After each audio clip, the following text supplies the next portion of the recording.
Hello viewers, IT solutions for students চ্যানেলের পক্ষ থেকে আপনাদেরকে জানাই স্বাগতম। আপনারা যারা ইন্টারমিডিয়েট অথবা আলিমে পড়াশোনা করছেন, আপনাদের আইসিটির যে বইটা আছে, একটা সিরিজ ভিডিওর মাধ্যমে পুরো বইটার সমস্ত সমাধান তুলে ধরার চেষ্টা করব ইনশাআল্লাহ। সেই ধারাবাহিকতায় দ্বিতীয় পর্ব শুরু করতে যাচ্ছি আজকে মূলত যে বিষয়টা নিয়ে আমরা আলোচনা করব সেটা হচ্ছে কমিউনিকেশন, ডাটা টেলিকমিউনিকেশন। সো এর পাশাপাশি আরও বেশ কিছু বিষয় আমরা আলোচনা করব। আমি এখানে অলরেডি শেয়ার করেছি communication system, data communication, bandwidth, transmission method এবং ট্রান্সমিশন মোড, এই ব্যাপারগুলো নিয়ে আমরা আজকে আলোচনা করব। সো আসলে প্রথমে একটু ধারণা নিয়ে আসলে কমিউনিকেশন সিস্টেমটা আসলে কি। আমরা মানুষ জন্মানোর পর থেকেই বা আমাদের মধ্যে একটা সামাজিকতা গড়ে ওঠার অনেক আগে থেকেই এই কমিউনিকেশন সিস্টেমটা কিন্তু প্রচলিত ছিল। নর্মালি আমরা যখন আমাদের প্রয়োজন অনুভব করি কোনো কিছু যেটা আমার কাছে নেই, সেইটা যখন আমরা অন্য কারোর কাছ থেকে চাই, তখন আমাদের একটা ভাবের আদান প্রদান হয়, বা আমার ভালো লাগা, খারাপ লাগা, চাহিদা, অথবা আমার কাছে একটা জিনিস পর্যাপ্ত পরিমাণে আছে, আমি আমার শুভাকাঙ্ক্ষীদেরকে সেটা দিতে চাই। এই যে আদান প্রদান, এটা তো শুধুমাত্র মানুষের মধ্যেই সীমাবদ্ধ তা কিন্তু না, পশু পাখির মধ্যেও এই কমিউনিকেশন সিস্টেম আছে, এমনকি ইলেকট্রনিক্স ডিভাইসের মধ্যেও এই সিস্টেমটা আছে। সো আসলে মেইন কথা হচ্ছে কমিউনিকেশন বলতে আমরা একে অপরের সাথে যোগাযোগ করা, কানেক্ট হওয়া এবং ভাবের আদান প্রদান করার ব্যাপারটাই মূলত কমিউনিকেশন। আশা করি কমিউনিকেশন সম্পর্কে আপনাদের যথেষ্ট আইডিয়া চলে এসেছে। সো দ্বিতীয় যে ব্যাপারটা, ডাটা কমিউনিকেশন। ডাটা কমিউনিকেশনটা আসলে কি? ডাটা কমিউনিকেশনটা হচ্ছে, সাপোজ এইটা একটা কম্পিউটার, এইটা একটা কম্পিউটার, এই কম্পিউটার থেকে ডাটা পাঠানো হবে, এই ডাটা এই কম্পিউটার রিসিভ করবে। এই যে একটা ডাটা পাঠানো হচ্ছে, এই ডাটাটা একটা সিস্টেম বা একটা মাধ্যম ইউজ করে একটা প্রান্ত থেকে, প্রেরক প্রান্ত থেকে গ্রাহক প্রান্তে যখন পৌঁছে যাচ্ছে, এই যে সিস্টেমটা, এটাই মূলত হচ্ছে data communication. So data communication সম্পর্কে আমরা একটা আইডিয়া পেয়ে গেলাম। সো এর পরবর্তীতে যে ব্যাপারটা সেটা হচ্ছে ব্যান্ডউইথ। কম বেশি আমরা সবাই কিন্তু ইন্টারনেট ব্যবহার করি, ওয়াইফাই ব্যবহার করি, অথবা মোবাইল ফোনে ডাটা কিনে আমরা মোবাইলে ডাটা ব্যবহার করি। সো ব্যান্ডউইথটা আসলে কি, মানে আমরা প্রতি সেকেন্ডে যে পরিমাণ ডাটা ট্রান্সফার হয়, মানে একটা সেকেন্ডে যে পরিমাণে ডাটা ট্রান্সফার হয়, অর্থাৎ ডাটা ট্রান্সফারের হারকেই মূলত ব্যান্ডউইথ বলা হয়। সো ব্যান্ডউইথের হার, মানে ব্যান্ডউইথের পরিমাণটা যত বৃদ্ধি পাবে, কমিউনিকেশনটা আরও স্মুথ হবে। সো ব্যান্ডউইথ সম্পর্কে আশা করি আপনাদের আর কোনো সমস্যা থাকবে না। ওকে, সো পরবর্তীতে যে ব্যাপারটা সেটা হচ্ছে ট্রান্সমিশন মেথড। ট্রান্সমিশন মেথড মূলত কি? যে পদ্ধতিতে ডাটা উৎস থেকে গন্তব্যে বা একটা কম্পিউটার থেকে অন্য একটা কম্পিউটারে ট্রান্সমিট হয়ে থাকে, তাকেই মূলত ডাটা ট্রান্সমিশন মেথড বলে। সো ডাটা ট্রান্সমিশন মেথড কি আমরা কিন্তু সেটা জানলাম, এবং এটা পরীক্ষাতেও আসতে পারে। ওকে, সো ডাটা ট্রান্সমিশন মেথড মূলত দুই প্রকার। কয় প্রকার? দুই প্রকার। একটা হচ্ছে প্যারালাল ডাটা ট্রান্সমিশন, আর একটা হচ্ছে serial data transmission. Transmission method মূলত দুই প্রকার, একটা হচ্ছে প্যারালাল আর একটা হচ্ছে সিরিয়াল। তো এই যে সিরিয়াল ডাটা ট্রান্সমিশন এবং প্যারালাল ডাটা ট্রান্সমিশন, এগুলো মূলত কি? সো প্যারালাল বা সমান্তরাল ডাটা ট্রান্সমিশন এটা আসলে কি? প্রেরক মানে আমি, আর প্রাপক মানে আমি যার কাছে ডাটাটা পাঠাচ্ছি।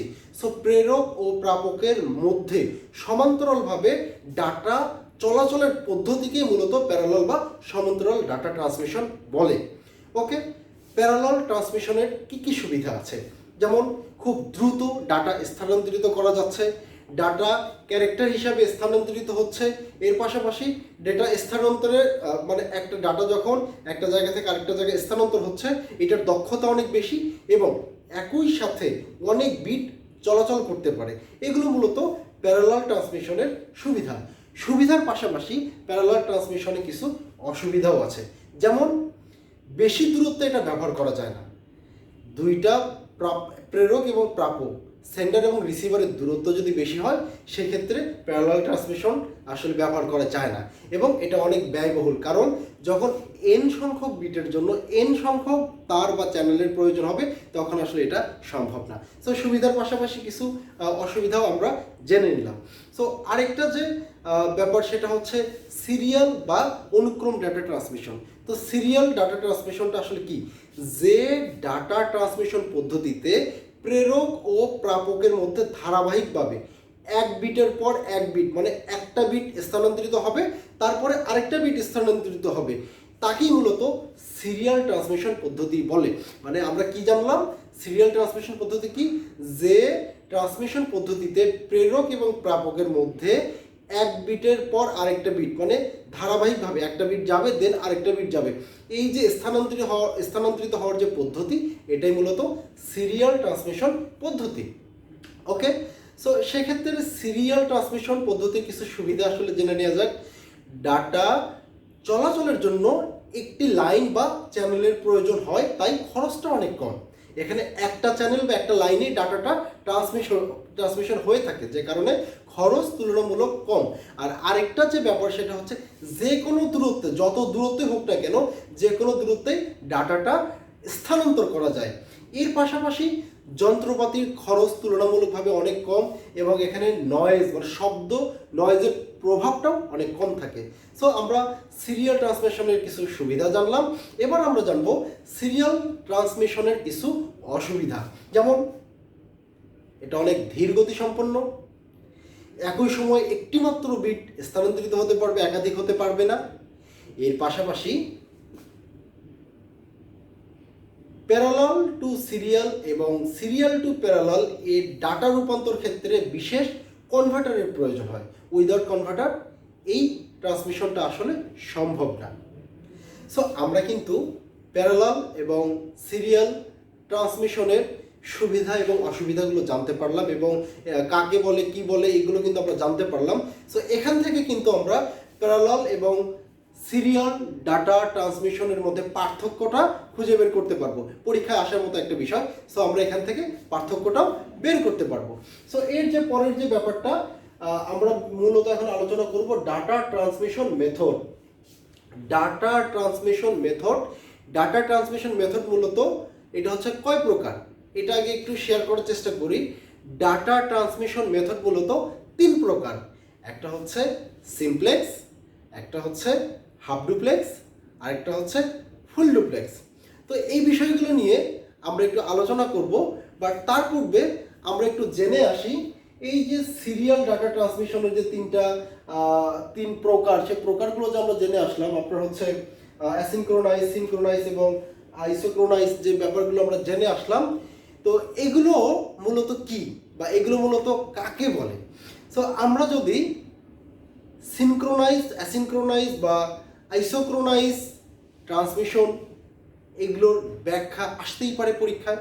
তো যে পদ্ধতিতে ডাটা প্রেরক কম্পিউটার হতে গ্রাহক কম্পিউটারে ক্যারেক্টার বাই ক্যারেক্টার ট্রান্সমিট হয় তাকেই মূলত অ্যাসিনক্রোনাইজ ট্রান্সমিশন বলে। ওকে, আর যে পদ্ধতিতে ডাটা প্রেরক কম্পিউটার হতে গ্রাহক কম্পিউটারে ব্লক আকারে ট্রান্সমিট হয় তাকে সিনক্রোনাইজ ট্রান্সমিশন বলে। আর আরেকটা, যে ডেটা ট্রান্সমিশন পদ্ধতিতে কোনো প্রকার সময় বিরতি ছাড়া একক সময়ে সমস্ত ডাটা ব্লক বা প্যাকেট আকারে ট্রান্সমিট করা সম্ভব হয় তাকেই মূলত আইসোক্রোনাইজ ট্রান্সমিট বলে। ওকে, সো এখন আমরা আলোচনা করব ডাটা ট্রান্সমিশন মোড সম্পর্কে। এখানে মূলত তিন প্রকার, একটা হচ্ছে সিমপ্লেক্স, আরেকটা হচ্ছে হাফ ডুপ্লেক্স, আরেকটা হচ্ছে ফুল ডুপ্লেক্স। তো সিমপ্লেক্স এটা আসলে কি? সিমপ্লেক্সটা হচ্ছে সাপোজ এইটা হচ্ছে সেন্ডার, এটা হচ্ছে রিসিভার। এই সেন্ডার এবং রিসিভারের মধ্যে এখানে শুধু সেন্ডার সেন্ড করবে এবং রিসিভার শুধু রিসিভ করবে, এই একটা মাত্রই অপশন। এখানে রিসিভার সেন্ড করতে পারবে না বা সেন্ডার রিসিভ করতে পারবে না, এখানে শুধুমাত্র সেন্ডার সেন্ড করবে আর রিসিভার রিসিভ করবে। এটাই হচ্ছে সিমপ্লেক্স। তো এটার একটা এক্সাম্পল যদি দেই, সিমপ্লেক্স আসলে কি, যেমন মাউস, কিবোর্ড, এগুলো হচ্ছে সিমপ্লেক্স। তো নেক্সট যে ব্যাপারটা সেটা হচ্ছে হাফ ডুপ্লেক্স। হাফ ডুপ্লেক্সের ক্ষেত্রে আপনার সেন্ডার প্লাস রিসিভার একই প্রান্তে থাকবে এবং অপোজিট পাশে রিসিভার প্লাস সেন্ডার একইভাবে থাকবে। সো এখানে সেন্ডার ডাটা সেন্ড করবে, অপর প্রান্তে রিসিভার রিসিভ করবে, আবার অপর প্রান্ত থেকে সেন্ডার সেন্ড করবে, এই পাশ থেকে হাফ ডুপ্লেক্সে রিসিভার রিসিভ করবে। কিন্তু এখানে একটা বিষয় লক্ষ্য রাখতে হবে, একই সময়ে শুধুমাত্র একটা সাইড থেকেই ডাটা সেন্ড হবে। যদি এই পাশ থেকে সেন্ডার সেন্ড করে তাহলে এই পাশ থেকে সেন্ডার সেই সময় সেন্ড করতে পারবে না, শুধুমাত্র রিসিভার তখন রিসিভ করবে। আর এই পাশ থেকে যদি রিসিভার রিসিভ করে তখন এই পাশ থেকে শুধুমাত্র সেন্ডার সেন্ড করবে। তো আমরা আসলে হাফ ডুপ্লেক্সটা বুঝলাম। এখন হাফ ডুপ্লেক্সের একটা উদাহরণ দিলে আপনারা স্পষ্টভাবে বুঝতে পারবেন। সেটা হচ্ছে ওয়াকি টকি। ওয়াকি টকিতে মূলত কি করা হয়, এক পাশ থেকে সেন্ডার যখন কথা বলে, অপর প্রান্ত থেকে আরেকজন অপেক্ষা করে, সে কথাটা শোনে, কথা শোনার পরে এই পাশ থেকে সে পরবর্তীতে তার উত্তরটা দেয়। তো আমরা আসলে বুঝতে পারলাম হাফ ডুপ্লেক্স আসলে কি। সো এইবার আমরা যে বিষয়টা নিয়ে আলোচনা করব এটা মূলত হচ্ছে ফুল ডুপ্লেক্স। ফুল ডুপ্লেক্সটা হচ্ছে আপনার at a time sender send করবে, রিসিভার রিসিভ করবে এবং এপাশ থেকে সেন্ডার সেন্ড করবে, রিসিভার রিসিভ করবে প্রয়োজন অনুযায়ী। এখানে কোনো বাধা নেই। যেমন ওয়ান টু ওয়ান কমিউনিকেশন বা ওয়ান টু মেনি কমিউনিকেশন, যেমন আমি এবং আপনি সামনাসামনি কথা বলছি, ওভার ফোনে কথা বলছি বা মোবাইলে কথা বলছি বা ল্যাপটপের মাধ্যমে ভিডিও কলে কথা বলছি, আমি বলছি আপনি শুনছেন বা একসাথে দুইজন বলছি, কনফ্লিক্ট হচ্ছে, এই যে ব্যাপারটা এটাই মূলত হচ্ছে ফুল ডুপ্লেক্স। তো আমরা আজকে মূলত কি শিখলাম?